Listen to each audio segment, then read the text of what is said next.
As the war in Iran enters its second month, the impact to the global financial markets continues to be felt both here in the U.S. and abroad. Yet there is one area of potential financial disruption that is emerging in the wake of this conflict that has largely gone unnoticed, and it involves digital assets and has the potential to rewrite the global financial order as we know it. So joining us now is our Atlanta source for all things digital. If you watch the program, you know him, Rubicon Digital Assets CEO and NYU professor Greg Johnson. Greg, it's always great to see you because I know I'm going to learn a lot about crypto as you share your insights into this. So can you tell us what's going on behind the scenes that has many industry watchers so concerned here? We're hearing a lot about this war, and we know that finances plays a big part here.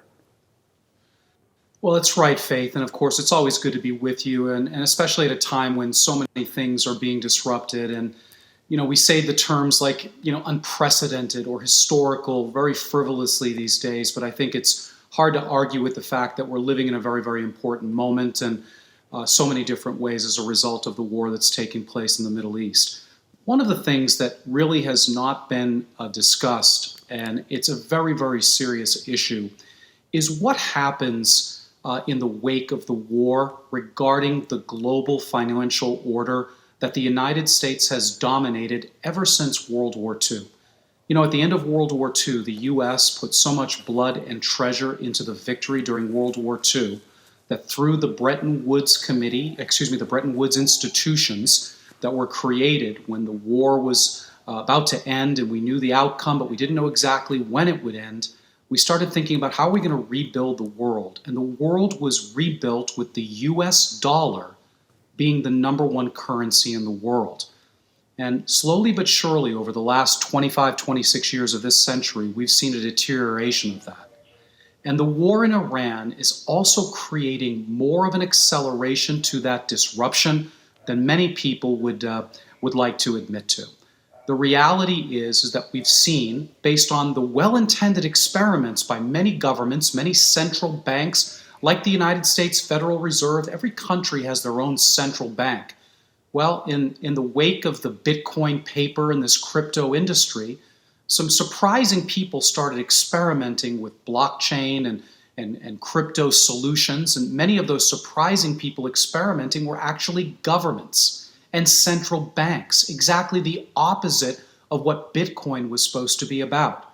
And that experimentation has led to new ways that countries could exchange value between each other without using, guess what? The US dollar. Now, for a while, people have been dismissing this. It's still, we're number one. We're number one in terms of the reserve currency. We're number one in terms of, the amount of settlement transactions, which is really a big deal when you think about the US being able to exert its influence. But we started to see with something called the Bank for International Settlements a few years ago, pilots where other countries were experimenting using blockchain and products built for those blockchains to exchange value and not use US dollars. You can guess where I'm going with this. Right now, we're seeing Iran, China, North Korea have an unprecedented amount of experimentation, exchanging value, avoiding the US dollar, and by default, avoiding sanctions. So we're seeing the war providing an acceleration for other nations to do this. And by the way, Faith, this comes on top of things that we've seen where, the Chinese have been developing a central bank digital currency, which many people believe is a way to supervise and surveil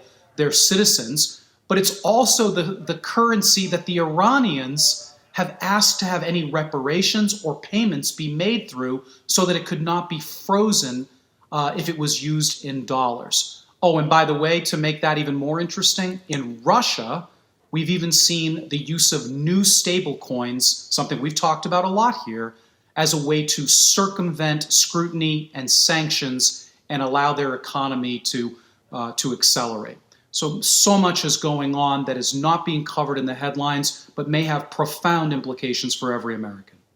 I want to ask you this because we know that the conflict in Iran, the war there is going on. There's also a war playing out in Ukraine. There's conflict around the world. Does crypto play a role for everyday people caught up in all of this? Yeah, thank you. What a terrific question, Faith. I mean, the reality is it's in times of crisis or in war zone where the original intent of the people that came up with the idea for Bitcoin is really playing out. In other words, the exchange of value from one person to another without having to go through a bank, without having to go through a government, and just being able to exchange value. Quite frankly, those are very libertarian kind of principles that most Americans appreciate. But in war, the banks aren't always open. In war, you may not be able to use your currency because of hyperinflation.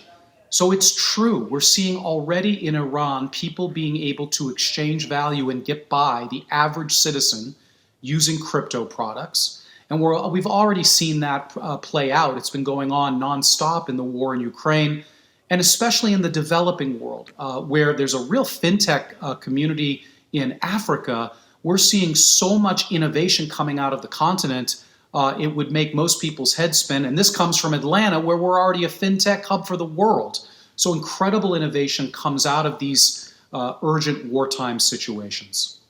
Greg, are there any other developments at the intersection of technology and digital assets that we should be aware of today? We know that this thing is changing all the time. It's like Faith, it's like you said, when is there a day when there isn't a major development? It seems like, but I will say to you, first of all, in the theme that we cover over and over again, this has been a year and now a second year of crypto normalcy. Well, one of the familiar names on Wall Street, Morgan Stanley, just this week proposed to the SEC for approval a new Bitcoin ETF. Now, Bitcoin ETFs are a thing from 2025, but this one is proposed to have the lowest cost structure of all, which means you're really seeing a race to the bottom for fee structure. That can only mean one thing. It's crypto is being adopted. The normalcy of Bitcoin is there. And by the way, speaking of Bitcoin, it has held up remarkably well, surprising for many people, since the war broke out in Iran.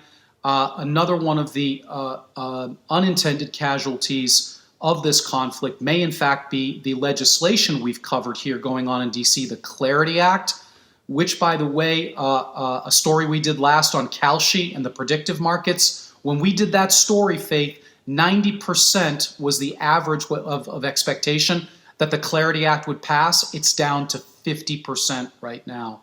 So always something going on, and appreciate the opportunity to bring these stories to the viewers. Hey, it's always changing. We appreciate your expertise and insight. Greg Johnson, the CEO of Rubicon Digital Assets. Greg, thank you so much. Thank you. Thank you, Faith.